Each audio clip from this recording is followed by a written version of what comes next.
காசுதான் முக்கியம், சாப்பிடுங்க. ஒரு சாமி சாப்பிடலாமா?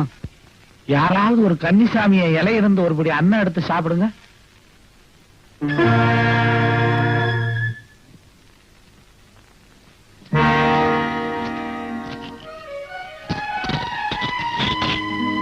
காசுதான் முக்கியம், சாப்பிடுங்க.